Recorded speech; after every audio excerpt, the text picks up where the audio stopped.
Welcome back to AI Roundup, y'all. Today we're talking about a photographer being sued by a lion? Not a lion, but lion. Plus, the Godfather of AI joins the rebellion. And AI video editors are coming for my job?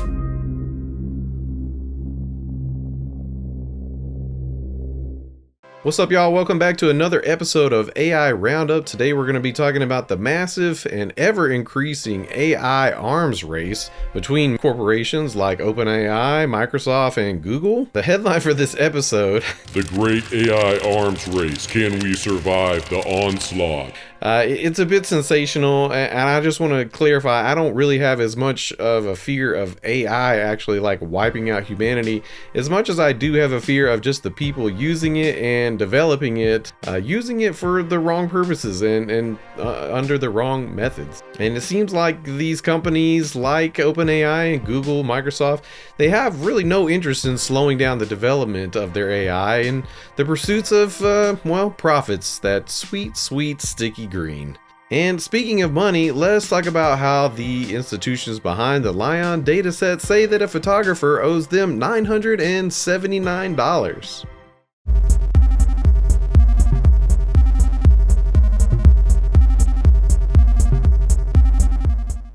Alright, for our actual impact story today, in an article from Vice by Chloe Zhang, a German stock photographer, Robert Nischke, requested the removal of his images from the AI training Lion dataset, only to receive a $979 invoice for making an unjustified copyright claim. Nischke discovered his images were being used in the Lion 5B dataset, which contains over 5 billion images and is utilized by companies like Stability AI for training AI models that generate images. After requesting the removal of his images, Nischke received a letter stating that Lion is compliant with copyright laws and it is not possible to remove the images. He later sent a cease and desist request, to which Lion lawyers again responded that there had been no copyright infringement. The legality of using copyrighted materials to train AI is still contentious, with no precedent case available. Additionally, Nischke has filed a lawsuit against Lion at the Hamburg Regional Court in Germany, which is still pending. So this is kind of crazy, right? There are many pending lawsuits that, depending on the outcome, it will really change the way that generative AI is regulated. Getty Images has a major lawsuit pending against Stability AI, and we've already spoken about the legal crossroads that Alphabet finds itself at with YouTube and Google search, with issues like AI-generated music. And at the heart of all these arguments is whether or not the commonly cited fair use precedents will apply to generative AI. Search engines like Google have already faced these challenges in the past and set up the precedent that search engines are allowed to index and display snippets of copyrighted works for the purpose of displaying relevant search results. Additionally, this practice is considered transformative, and that further supports the use of the fair use legal doctrine. Image generating AI companies are relying on this argument heavily right now, and that's really at the core of this case between Nischke and Lion.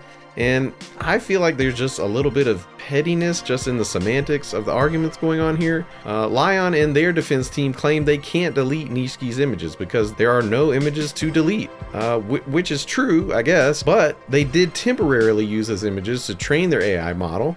And I think what's at the heart of this argument is that Nischke doesn't want an AI model to have the ability to produce images that draw on the training that used his images. And I think that makes total sense. On the flip side, Lion and Stability AI or anyone else that use Lion to train an image generating model doesn't want to retrain the model on a data set that extracts his images. On one hand, I get it. Removing Nischke's images, or rather untraining their model on his images, would be like trying to take the eggs out of a cake that you've just pulled out of the oven. It's just not easy or doable, really. But you know what? This goes all the way back to episode 1 of AI Roundup, where we talked about people being big mad about AI art. And in that episode, it was a bit silly to see people getting big mad about a piece of AI art hanging in the Moritz House Museum. This issue of people having their work, whether it be photography, art, or even open source coding advice on online forums, being used to train AI models without their consent is actually a huge issue that has yet to be settled in the court of law, and something maybe worth getting big mad about. And until that happens, I think we're going to continue to see cases of individuals bringing their complaints against the companies that were moving fast, playing loose, and basically just scraping the entire internet just to get their models out to the market first. In this case, I think Lion is in the wrong, but there's really no feasible or financially viable way for them to bend on this case. I think that's why they are even going a step further and suing Nishiki to set an example, to try to, intimidate other creatives that if this is how you approach us about your work being used in our data sets, this is what's going to happen to you. I, for one, hope that Nishiki is able to recoup some losses or stake a claim for compensation, or at the very least set a precedent for major institutions training these models that, hey, you can't just use everything on the internet carte blanche without, asking permission. And in the past, to be fair, we compared this practice to a person learning by looking at something in real life or looking at someone else's art. Like, for instance, as a kid, I learned to draw by looking at comic books and then reproducing similar drawings. Jim Lee couldn't come to me and say, hey, take those images out of your head. Forget that you ever saw the cover of Uncanny X-Men 280, which I did reproduce as a kid by looking at it and drawing it myself. But at the same time, I'm not a generative AI model. I'm not capable of generating hundreds of copies of a comic book cover on demand in a few seconds at scale. It's clear the biggest issue with many generative AI models is that companies have moved too fast, they played too loose with their training in order to get to market as fast as possible. And I think in coming years, we're going to see a lot of regrets coming from that course of action. And speaking of regrets, it's time to take a look at this week's big picture story.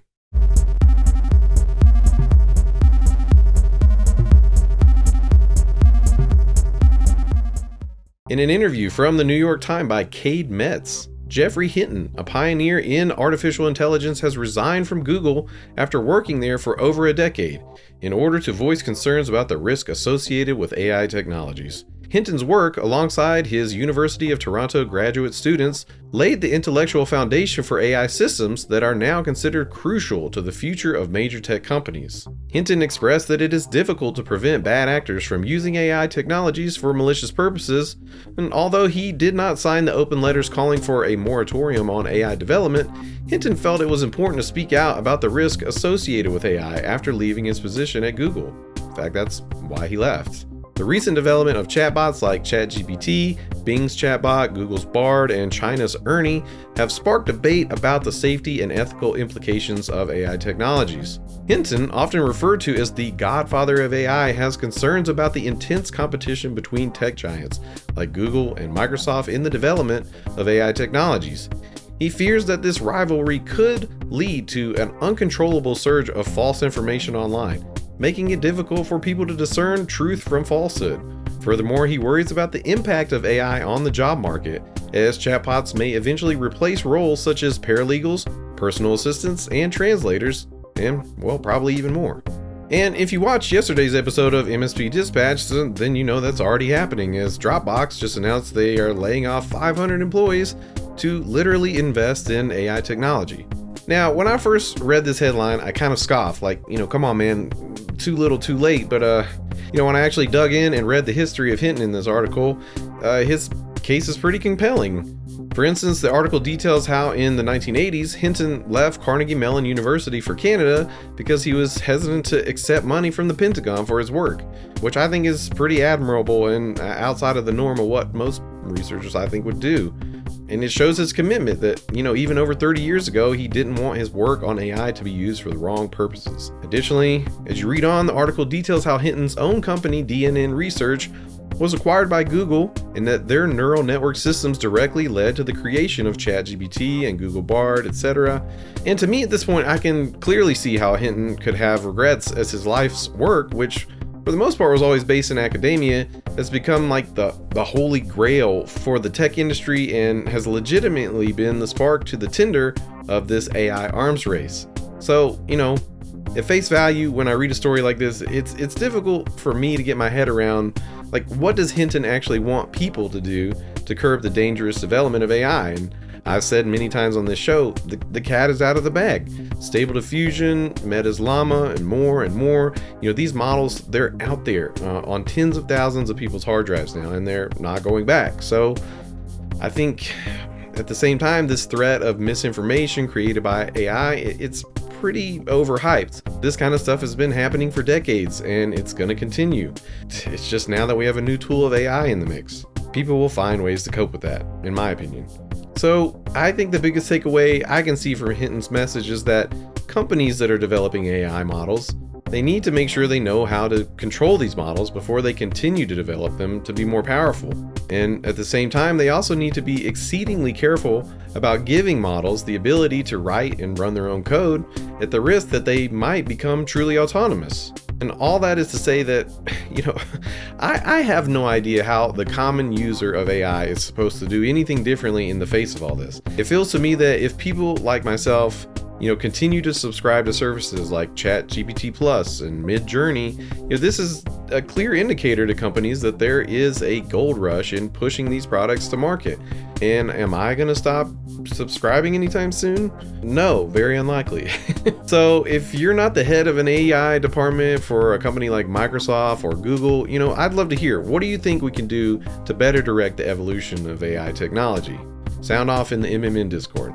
I don't want to just leave it there though. I thought before we wrap this story up, it would be nice to bring back our ChatGPT assisted segment of the show, AI Groove. In case you missed the last installment of this segment, this is where I asked ChatGPT to explain things for me in an entertaining fashion as the host of their own hip show about AI. And for today's AI Groove, we'll be getting some suggestions on how we can contribute to the fight for ethical AI development. Hey, welcome back to the AI Groove with your host, DJ AI. Today we're bringing you the ultimate insider tips on how you, yes you, can help keep generative AI in check.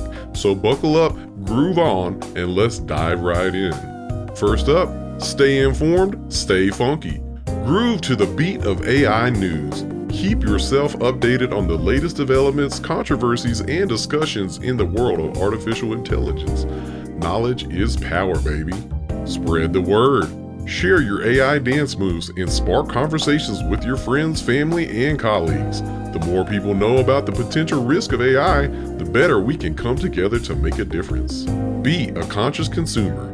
Vote with your wallet and support ethical tech companies that prioritize responsible AI development.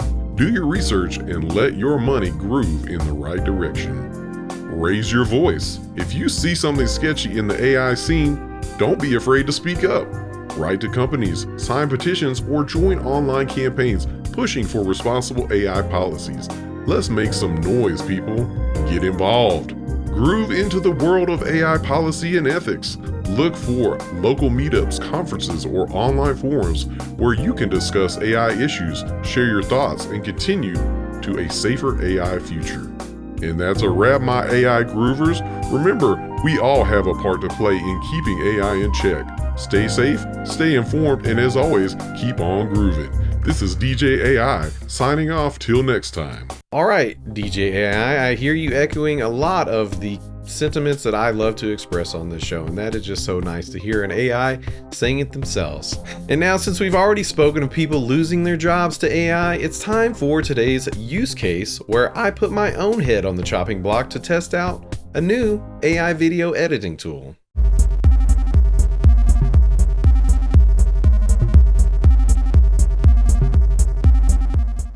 All right, for today's use case, I signed up for the trial version of an AI-powered video editing tool called AutoPod. And I honestly have no idea how much of this tool is truly powered by AI, but I can say that I tested it out for my podcast, The Suck, over the weekend, and it took the edit for an hour-long show and did the entire multicam cut for me in about 15 minutes. For a multicam cut, I would usually spend at least a couple hours going through the footage, switching the cameras, making small tweaks to the timing for clarity and comedic purposes. But not only did AutoPod do the cut for me very fast, but it actually did quite a good job of choosing when and where to cut to different people on the recording.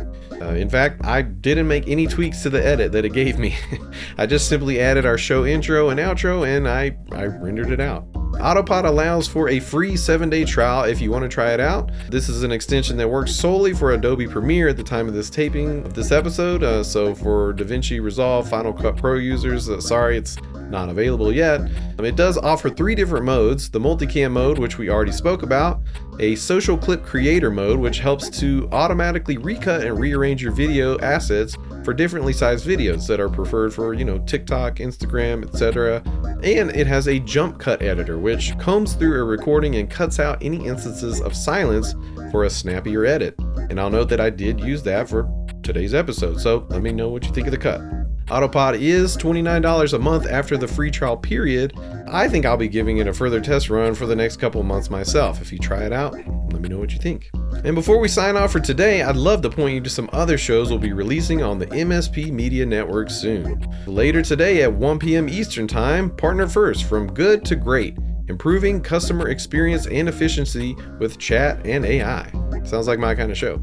And on this Friday, May 5th at 5 p.m. Eastern Time, a very special Mother's Day episode of 38 at 38 with Karina Ramos, which is Aaron's mom. And as always, on Tuesdays and Fridays at 10 a.m. Eastern Time, the MSP Dispatch presented by the MSP Media Network. Hi, I'm Aaron, and I'm a jobaholic.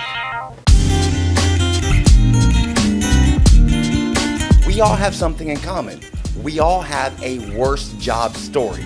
Each episode, I'll welcome one guest to share their most insane worst job story.